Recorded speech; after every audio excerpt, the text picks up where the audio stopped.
Did we miss a huge and important part of buying back military time in our guide, How to Buy Back Your Military Time? Rich thinks so. So if you're wondering the answer to this question, then stay tuned for this FERS Federal Fact Check. Man, one of the things I just enjoy so much about helping federal employees with their retirement is the complexity of your benefits. All right, I don't enjoy it's complex. I enjoy when we're able to streamline it down to a simple matter, as simply as we can, so you can help improve your retirement. We get a lot of joy in that, helping transform people's lives. And Rich brings up a really good question about a guide we recently put about the ultimate guide to buying back your military time. So let's do a service. Let's go ahead and read his comment, his question. He says, I just saw your guide to buying back military service. I purchased 11 years back, and it was the best decision I ever made. I didn't see something in your guide that I thought was very important. There's a huge difference between reserve retirement and active duty retirement, aka regular retirement.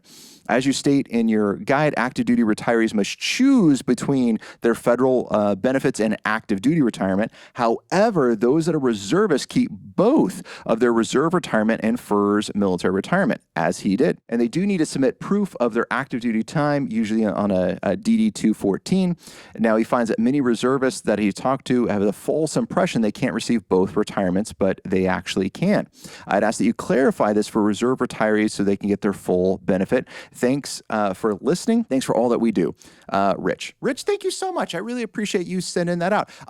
You're right. We did not mention that. Our guide was really intended, and we're going to go back and take a peek at this, really intended for active duty retirement, not the reserve side of it. And you are correct. There is a great benefit you have as a reservist. And we talked about this channel a lot. I think we even have a page on our website about this as well. Your reserve retirement, you get a double dip, and it's an amazing benefit. We've helped a lot of clients with this. And Rich, you're right in your comment. You talk to a lot of reservists that don't know this. Now, let's be really clear, though. We can only double dip for reservists. We cannot do it on an active duty retirement. So there's a lot of confusion that can come out there.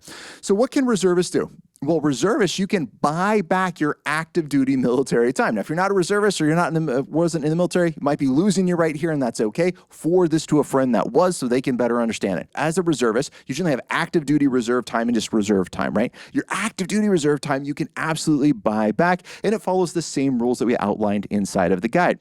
The biggest difference is you still are eligible for that reserve retirement, and you bought back your active duty time, so it's going to count on the FERS side as well. So Rich, you absolutely can. Documentation here is key, and you mentioned that again in your post. Rich, do you need a job, by the way? Maybe you should contact us. I'd love that. So you mentioned this in your post. You got to be able to show records of that, and that's going to be the DD 214. This also is fairly confusing, I find, to HR personnel. So this would probably be something you want to spend a little bit more, plan even more time in this process, because we might need an education period with our HR team to get them up to speed on what these rules are. Again, your benefits are complex, and not everybody is going to have all those answers. So sometimes you run into people that don't know this. No problem. We're going to spend some time educating them to make sure you get the best benefit. So if you have questions like this or comments that you think we did wrong, send them our way. We're always looking to improve. I love this additional feedback that Rich has given us. It's fantastic. And if you have questions about how to apply these benefits to your personal situation, then give us a call. Sit down with one of our advisors and let's see how we can help you out. Till next time, happy planning.